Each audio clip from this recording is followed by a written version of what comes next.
Once I crossed that threshold, I completely lost touch with reality. Everyone around me had died while I survived everything.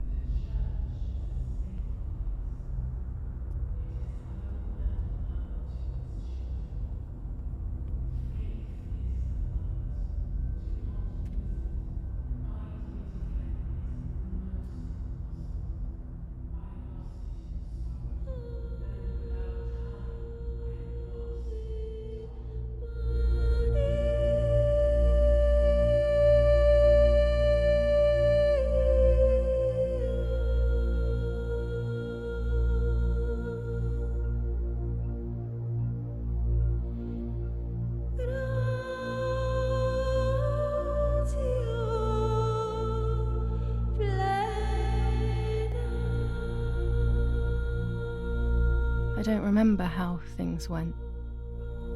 I just remember a big light, and then photographs were being taken of me. There was a man dressed in white, a doctor, I presume. He was asking me questions, but I didn't understand what he was actually asking me. He wrote something on a piece of paper, and then 2 nurses led me away.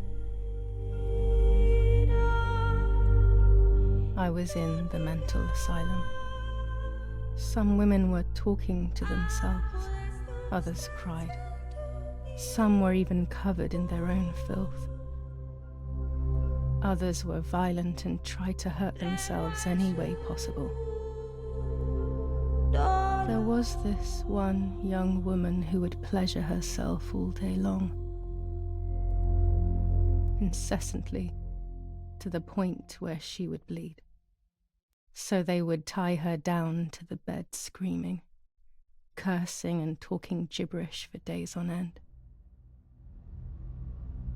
Once her wounds had healed and she was untied, she would just start again. That woman was me. They started to give me injections. What they gave me made my whole body shake. I broke my vertebrae and an ankle.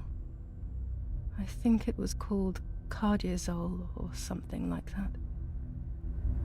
My body was like a fire that didn't want to be put out. When it appeared to be quenched, it would come back, even stronger than before. In the end, though, they won. I stopped screaming and masturbating. I stopped thinking. There was no longer any need for therapy. Something inside of me had died, but nevertheless I insisted on carrying along this painful journey. I was stronger than I could ever have imagined.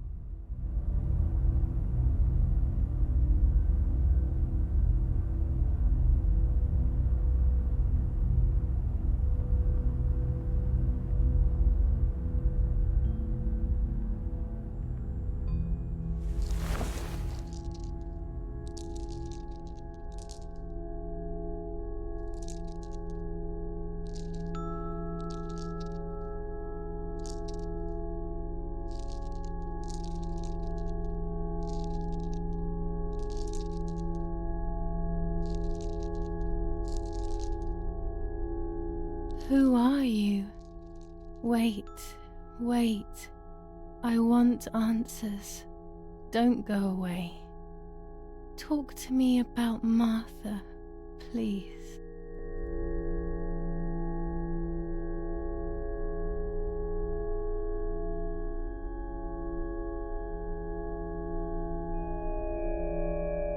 Martha is dead. I killed her to take possession of her life. I will never find peace for what I have done. I feared that would be the case. And what about Mummy?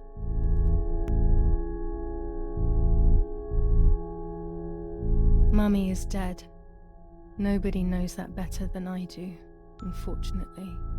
It's useless to try and deceive ourselves. Did I do what I think I've done?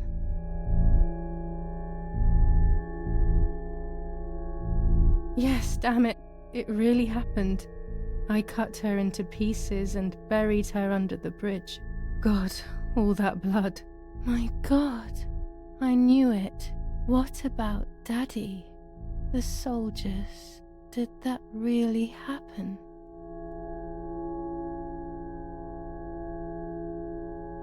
It happened. He was shot right in front of me. Fear, pain, shame. I can't remove it. I cannot relive it either. Unfortunately, I knew that already. What about Nanny?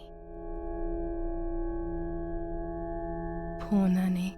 She really had nothing to do with it. But she died in our villa due to the bombings. We saved ourselves for some time by taking refuge at her house. Privileges for being rich. Feelings don't count for much, though. My poor Nanny. I'm afraid to ask about Lapo.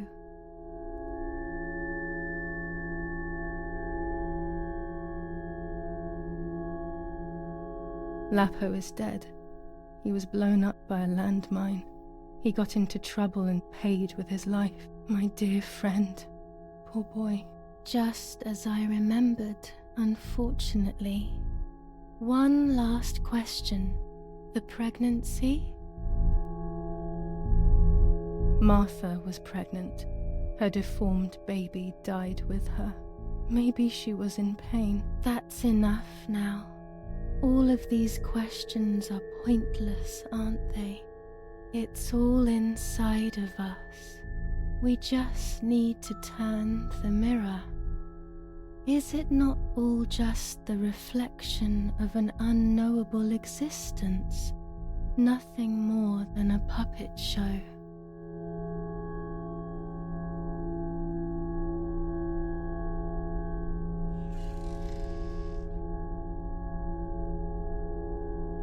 Ready for everything with open arms, even ready to kill.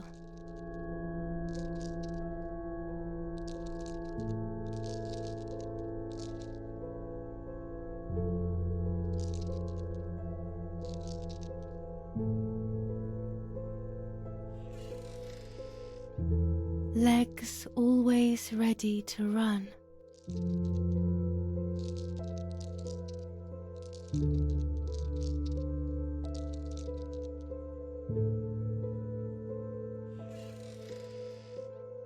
The womb that conceived in sin.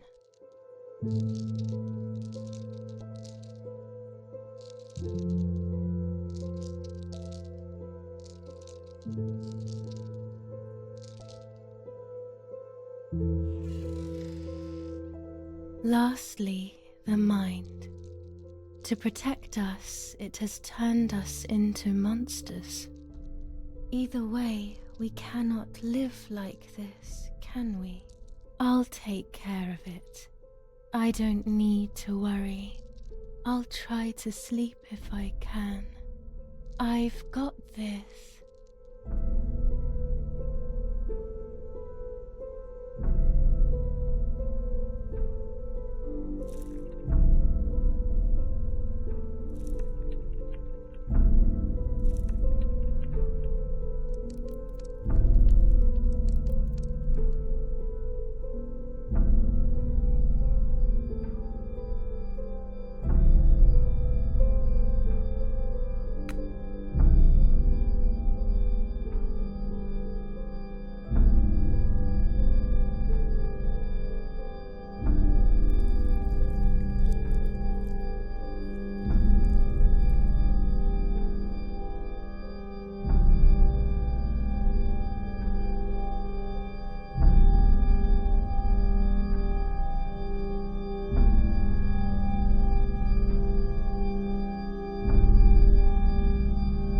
On the 26th of July, San Casciano was bombed and the church was destroyed. But I was not there then. I was already in the asylum. Once again, stubbornly, I was not dead. The bombs hadn't killed me, and I had also survived myself. The most absurd test and the hardest one. The war ended some time ago now, both out there and inside of me. I was on the wrong side of the gate, but now I can turn the page. Life is opening its doors again, isn't it? If I hadn't been so lucky to survive myself, I would have thrown everything away. We think that danger is all around us, ready to attack. But the most devious and misleading dangers are the ones that are inside of us. They grow without us realizing. They make us suffer, remain confused, and remove our self-respect. I would have wanted to ask for help, but I was alone. This is my story. Thank you for being here, for listening to me. Now I'm ready to leave. How long will it take to get home?